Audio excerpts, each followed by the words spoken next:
I'm not a trust fund kid, but I drive a sports car. My family doesn't have hundreds of millions in assets, but I have more money than I could ever spend. Why? Because I'm a con artist. My name is Frank Abagnale. At first, I was just an inexperienced kid, a student trying to find my way. Back then, my family was happy, parents were deeply in love. I thought life would always be this blissful. But then they got divorced. The lawyer forced me to choose between them. I couldn't bear it, so I ran away from home, but life on the streets isn't free. Without money, I had no choice but to sleep rough. That's when I started forging checks and bullets at first. But with my ordinary background, no bank would cash them for me. One day as I walked out of a bank, I saw a pilot step out of his car looking sharp and commanding respect. It hit me. If I posed as a pilot, no one would question my checks, so, pretending to be a journalist, I conned an airline executive into helping me forge a pilot's license. With that fake ID, I ordered a custom pilot's uniform. Sure enough, banks began rolling out the red carpet for me. No one doubted my checks anymore.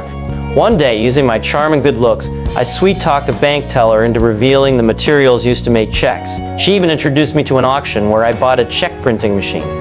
My forgery skills improved rapidly, the checks looked more real, and the money kept pouring in. It wasn't long before the FBI caught wind of me. Agent Carl Hannery tracked me down to my hotel, barging in with a gun drawn. Thinking fast, I disguised myself as a Secret Service agent, calmly analyzing the tools of the trade right in front of him. Just like that, I fooled Carl Hannery and slipped through his fingers. I grew bolder, primping in front of the mirror like James Bond, but deep down, I wasn't happy. On Christmas Eve, I called Carl, giving him my location and asking to talk. Carl sensed my loneliness and mocked me.